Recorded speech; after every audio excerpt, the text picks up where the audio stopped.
Hello viewers, आज के video में हम देखेंगे कक्षा 10वीं सामाजिक विज्ञान वार्षिक परीक्षा का पेपर। और ऐसा ही आपका एग्जाम में पेपर आने वाला है और यह पेपर आपको अच्छे से कर लेना चाहिए। तो शुरू करते हैं। प्रश्न नंबर पहला है, निम्नलिखित प्रश्नों के सही विकल्प चुनिए। इसका पहला प्रश्न है, निम्नलिखित में से ज्वारीय ऊर्जा किस प्रकार का संसाधन नहीं है? निम्नलिखित में से ज्वारीय ऊर्जा किस प्रकार का संसाधन नहीं है? तो यहाँ पे विकल्प दे रखे, पुनः पूर्ति योग्य, मानवकृत, अजैव या अचक्रीय। तो इसका उत्तर आएगा मानवकृत। ठीक है, ज्वारीय ऊर्जा जो है मानवकृत संसाधन नहीं है, यह पुनः पूर्ति योग्य है, अजैव संसाधन है और अचक्रीय है। इसके बाद है, पंजाब में भूमि निम्नीकरण का मुख्य कारण क्या है? पंजाब में भूमि निम्नीकरण का मुख्य कारण क्या है? तो इसका उत्तर होगा अधिक सिंचाई। पंजाब में भूमि निम्नीकरण का मुख्य कारण है अधिक सिंचाई।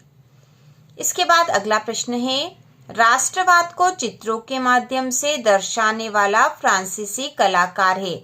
तो इनमें से कौन सा वो फ्रांसीसी कलाकार है जो राष्ट्रवाद को चित्रों के माध्यम से जिन्होंने दर्शाया है? तो इसका उत्तर होगा फ्रेडरिक सारियू। फ्रेडरिक सारियू जो कलाकार थे, इन्होंने राष्ट्रवाद को चित्रों के माध्यम से दर्शाया है।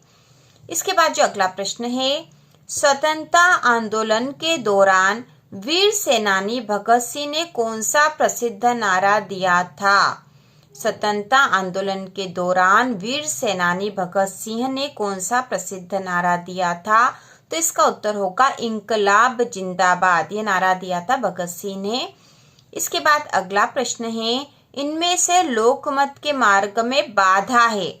तो इन चार में से कौन सी ऐसी है जो लोकमत के मार्ग में बाधा है? तो यहाँ ऑप्शन दे रखे, जातिवाद, शिक्षा, जागरूकता और स्वतंत्रता। तो इसमें आएगा जातिवाद। ठीक है, जातिवाद जो है वह लोकमत के मार्ग में बाधा है, लेकिन इसके अलावा जो है शिक्षा, जागरूकता और स्वतंत्रता वह लोकमत के मार्ग में बाधा नहीं बल्कि उसमें सहायता करते हैं। इसके बाद अगला प्रश्न है, घरेलू बाजार में बहुराष्ट्रीय कंपनियों का प्रवेश किसके लिए हानिकारक साबित हो सकता है? तो बहुराष्ट्रीय कंपनियों का प्रवेश किसके लिए हानिकारक साबित हो सकता है? तो ऑप्शन दे रखे, सभी बड़े पैमाने पर उत्पादक के लिए, सभी घरेलू उत्पादक के लिए, सभी उत्पादक के लिए या फिर सभी छोटे पैमाने के उत्पादक। तो यहाँ पे उत्तर आएगा सभी छोटे पैमाने के उत्पादक। इसके बाद प्रश्न नंबर दूसरा है, रिक्त स्थानों की पूर्ति कीजिए। इसका पहला प्रश्न है, भारत में सघन वन क्षेत्र 12.2% है। तो यहाँ पे विकल्प में हमें भरना था रिक्त स्थान में सघन वन आ जाएगा 12.2%।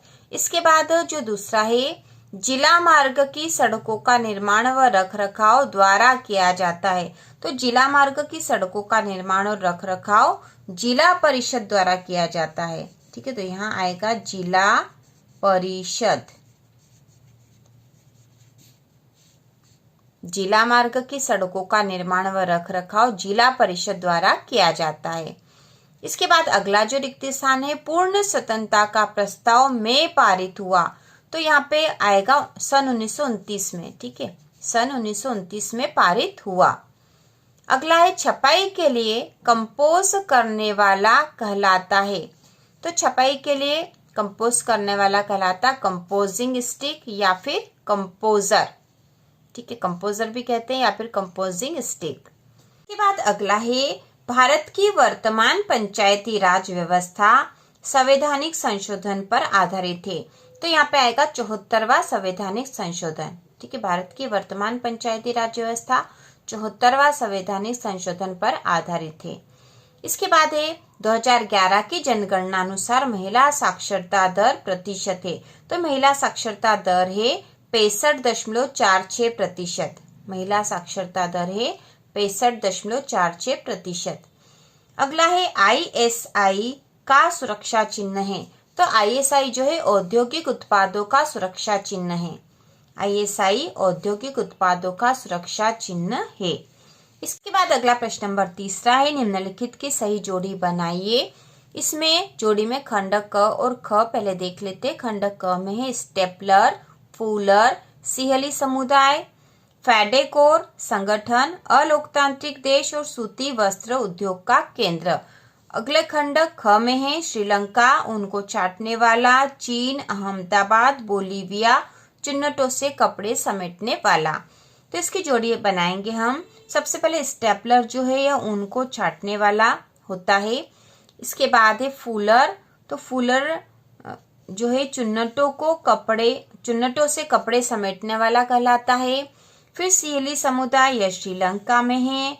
फेडेकोर संगठन यह बोलीविया में है। अलोकतांत्रिक देश चीन है और सूती वस्त्र उद्योग केंद्र है अहमदाबाद।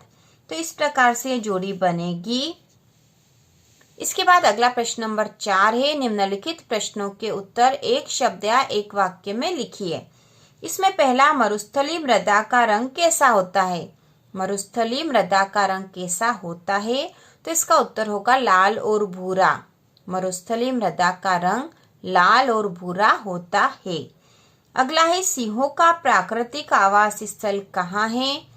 सिंहों का प्राकृतिक आवास स्थल, तो इसका उत्तर होगा गिर राष्ट्रीय उद्यान।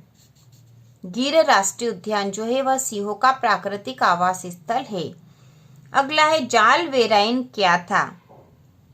जाल वेराइन क्या था? तो इसका उत्तर होगा जर्मन शुल्क संघ। जाल वेराइन जो है जर्मन शुल्क संघ था। इसके बाद अगला है कॉर्न लॉ क्या था? कॉर्न लॉ क्या था? तो इसका उत्तर होगा, इसका उत्तर है कॉर्न लॉ क्या था? तो इसका उत्तर है ब्रिटिश सरकार ने बड़े भूस्वामियों के दबाव में आकर मक्का के आयात पर पाबंदी लगा दी थी। पाबंदी के इस कानून को ही कॉर्न लॉ कहा जाता है।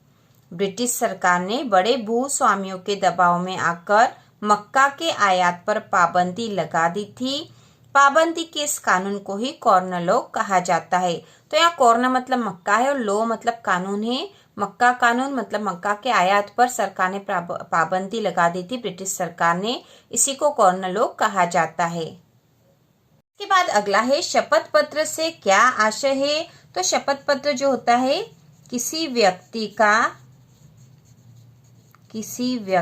का घोषणा पत्र जो अपने बारे में खुद घोषणा करता है वही उसका शपथ पत्र होता है, या किसी विशेष कारण से दिया जाता है, उसी बारे में वह घोषणा करता है। इसके बाद अगला है भारत में सर्वाधिक साक्षर राज्य कौन सा है? तो सर्वाधिक साक्षर राज्य भारत का है केरल। अगला प्रश्न नंबर 5वां है निम्नलिखित प्रश्नों के सत्य असत्य बताइए। इसमें पहला है महासागरीय जल अलवणीय होता है। महासागरीय जल अलवणीय होता है, तो यह कथन असत्य है। ठीक है, असत्य यह कथन, क्योंकि महासागरीय जो जल है वह लवणीय होता है। इसके बाद अगला है मार्टिन लूथर प्रोटेस्टेंट धर्म सुधारक थे, तो यह कथन सत्य है। अगला है ईसाई धर्म की शाखाएं कैथोलिक और प्रोटेस्टेंट में विभाजित है, तो यह कथन भी सत्य है। ठीक है, सत्य है कथन। अगला है भारतीय स्टेट बैंक करेंसी नोट जारी करता है, तो कथन असत्य है। ठीक है, असत्य है, क्योंकि भारतीय स्टेट बैंक करेंसी नोट जारी नहीं करता है। सेवा क्षेत्र अर्थव्यवस्था का प्राथमिक क्षेत्र है, तो कथन भी असत्य है। असत्य, क्योंकि सेवा क्षेत्र तो तृतीय क्षेत्र में आता है। इसके बाद है चाय की झाड़ियों को उगाने के लिए वर्ष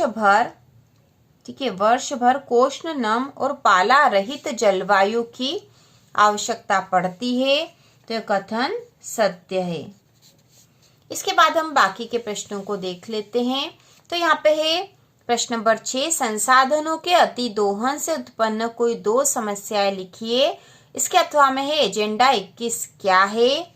इसके बाद अगला प्रश्न है जैव विविधता किसे कहते हैं अथवा आरक्षित वन किसे कहते हैं। तो इन सारे प्रश्नों के 2-2 और 3-3 नंबर वाले प्रश्नों का आंसर का वीडियो अगले वीडियो में आएगा बहुत ही जल्दी, और बहुत आसान भाषा में हम इनके उत्तर लिखेंगे, जिससे कि आपको यह तुरंत याद हो जाए।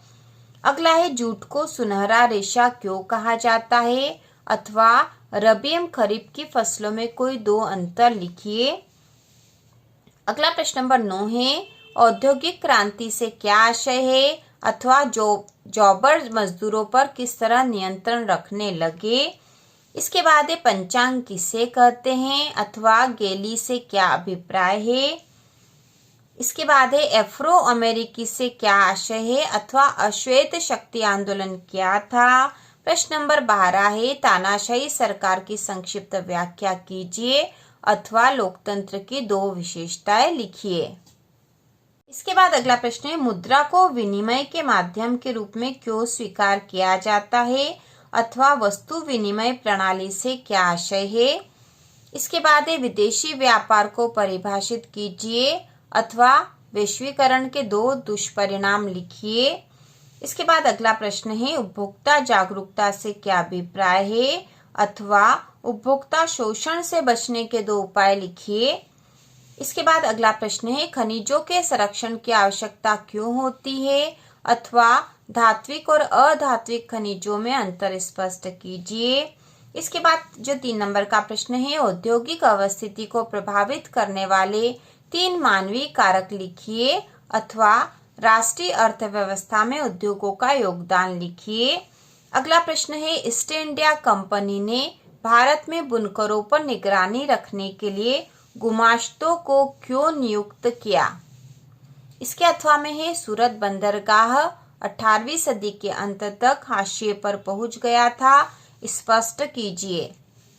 इसके बाद अगला जो प्रश्न है लोकतंत्र में विपक्ष की भूमिका पर प्रकाश डालिए अथवा लोकतंत्र में राजनीतिक दल महत्वपूर्ण भूमिका निभाते हैं। इस कथन को 3 बिंदुओं में स्पष्ट कीजिए। इसके बाद अगला प्रश्न नंबर 20 है भारत के सीमाकार मानचित्र में निम्नलिखित को दर्शाइए। तो यहाँ दर्शाना हमें सिंगरौली, कलपक्कम, तारापुर और बेलाडीला और इसके अथवा में है भारत के सीमाकार मानचित्र में निम्नलिखित को दर्शाइए। तो ये अथवा में है, यहाँ पर दर्शाना है हमें छोटा नागपुर का पठार, अंकलेश्वर, रानीगंज और विजयपुर। इसके बाद अगला प्रश्न है जलियांवाला बाग हत्याकांड की घटना का सविस्तार वर्णन कीजिए। इसके अथवा में है गांधी जी के अनुसार सत्याग्रह के विचार की व्याख्या कीजिए।